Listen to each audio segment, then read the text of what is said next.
Alright, so as you can see, I bought a 4080 graphics card, and of course one of the problematic things with this graphics card is that it has the new 12-volt power supply cable. There's one adapter that came with it, and I bought the Corsair one made for my PSU. So I thought, let's check them both out and see what the differences are. This, by the way, is the Gainward Phantom GS 4080, which is a bit more premium than the standard one. So this is, I think, standoff. This is an RGB cable, and then here you have the bundled adapter. For the 4080 we have 3 8-pin connectors going to one 12-pin connector, but for the 4090 there are even 4 8-pin connectors, because that needs even more power. And this is the Corsair made cable. It's, at first glance, it's already quite a bit heavier. It's also a bit longer. It's actually, it's really hefty. Let's have a look here.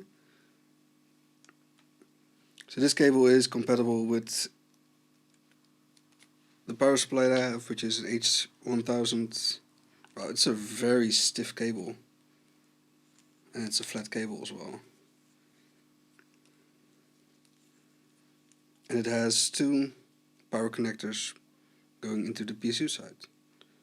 So you might think this is not enough, but the power supply is made to deliver the 600 watts on this side. What you generally get is that when you have a cable with 2 8-pin connectors, that will come from one of these pins. And for me, it's actually not really that much of a problem. The biggest issue is that your cable itself is thick enough, so you have thick enough copper, the wire gauge here, and that you try to decrease or try to use the least amount of connectors as possible. So this one goes straight in the graphics card and straight in the PSU, and to use the adapter you have to have an extra adapting point here, which means there's also another point of extra friction that can come between. So it's been closed off. I don't really want to open it because it's mostly for just my use as well, so I want to keep this as well. But if you just look at flexibility, then there is some flex here. And if I compare it to this, then it's really hard to bend. The cable has been made into a flat part, and it looks like it's been fit together with really thick cables into it. I think I'm gonna have a bit of a hard time to get this, because it has to come into the GPU, and then this other side has to. If you have a power supply in the top of your case, it might even be a bit hard to fit in. My case, I think, has the power supply in the bottom, so it won't be an issue. So yeah, this cable feels much better built than this cable. I mean, you can't really see it, but there is not a lot of wires here, or the wires are not as thick.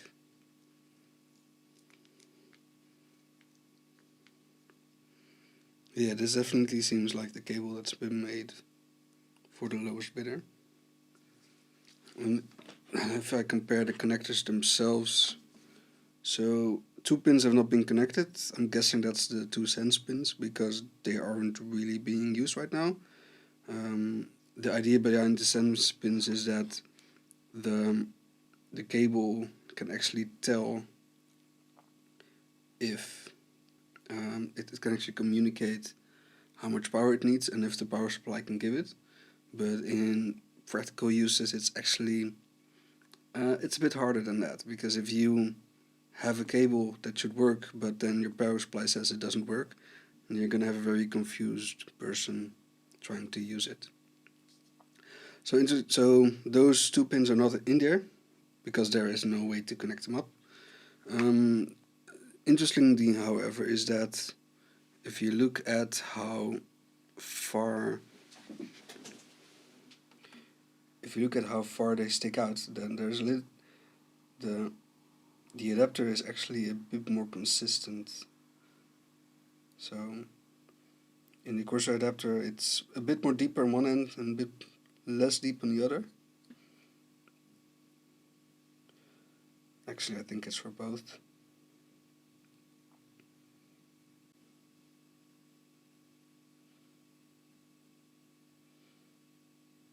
It does actually feel that the connector itself is a little bit better made from the adapter from Nvidia, but the way the cables are put in, I think, is definitely different.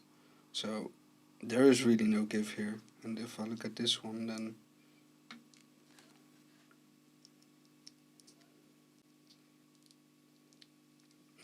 it does move. It does move inside of this. So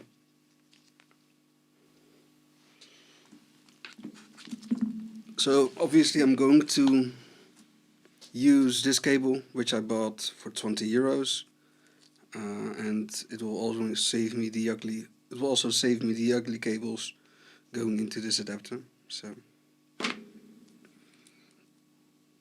I wanted to measure them up, but I think it's actually really hard to measure them up, because the biggest resistance is always going to be where the connector connects up.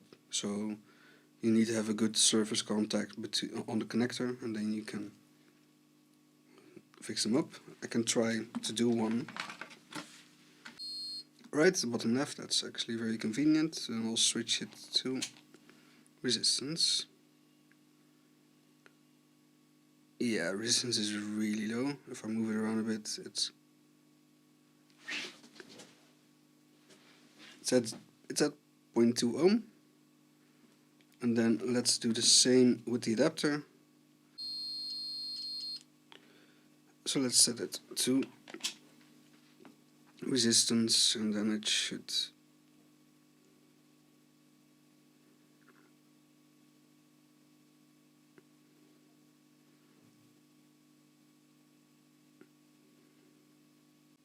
so yeah, 0.2 ohm again. I guess this is really not scientific at all, because the resistance of these little pins, like the small contact area you have, is probably going to be more deciding. Oh, that's it. I hope that helped anyone out. I'm gonna install this and then maybe get back to you. Hello, this is me from editing. Here you see a photo of the old setup with an RTX 2080 and a mounted water cooling. There's a 2x120 radiator on here, and this was replaced with the 4080.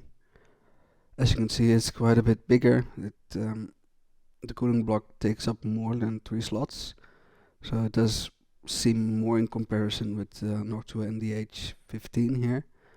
It has an anti-sag support in the box, which definitely needs, and the cable from Corsair worked out pretty well. It's quite stiff, so I was able to pre-bend it here to make sure that it's going straight into the connector, and because the cable is so stiff, it won't really hang on the connector. It's pretty it holds itself up. Well, thank you for watching, and see you next time.